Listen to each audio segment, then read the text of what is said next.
The screen flickered to life, displaying a random street view of some corner of the world. My friend, Alex, leaned back in their chair, grinning like they'd just handed me the keys to the universe. "All right, immortal genius, let's see how good you really are." I raised an eyebrow, amused. GeoGuessr, a game where you're dropped somewhere on Earth and have to guess your location based on the surroundings. For most people, it's a challenge. For me, it was nostalgic. The first image loaded.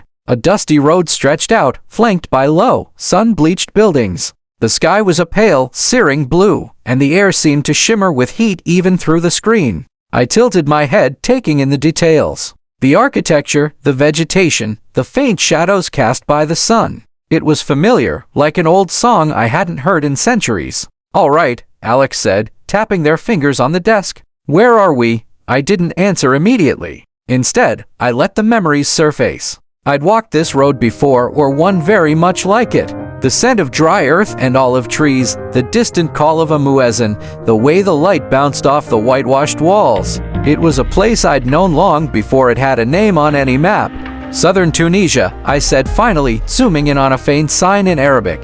"Near the town of Tatooine, probably within 50 kilometers. Alex's eyes widened as they clicked to reveal the answer. "Spot on." "How the hell?" I shrugged. "I've been there before. A few times, actually. Once in the 12th century, then again in the 1800s. It hasn't changed much." They stared at me, half convinced I was messing with them. "Right. Sure. Let's try another one."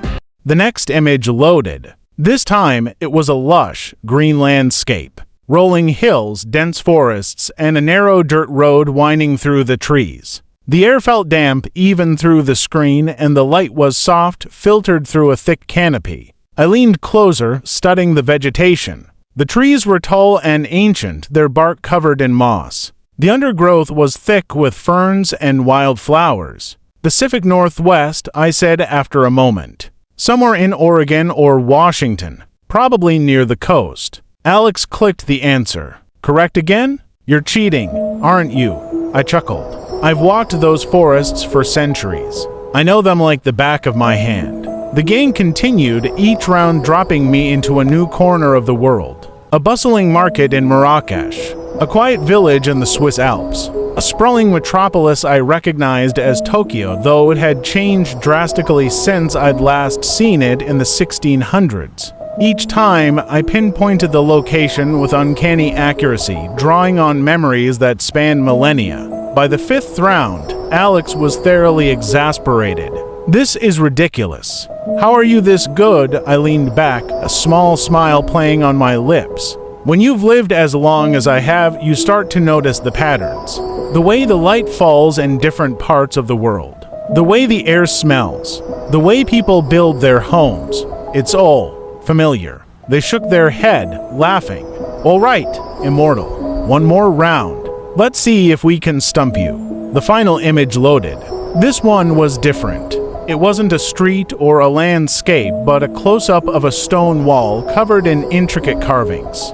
The symbols were ancient, worn smooth by time, but I recognized them immediately. My breath caught in my throat. "Where is this?" Alex asked, their voice tinged with curiosity. I didn't answer right away. Instead, I reached out, my fingers hovering over the screen as if I could touch the stone itself. I'd seen these carvings before. I'd made them, thousands of years ago, in a place that no longer existed.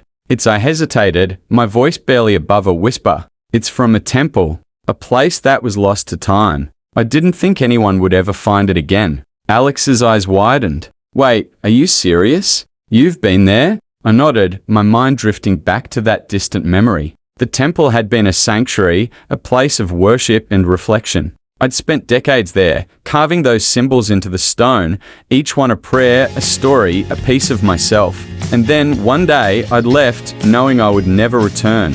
"Where is it?" Alex pressed, their excitement palpable. I shook my head. "I can't tell you.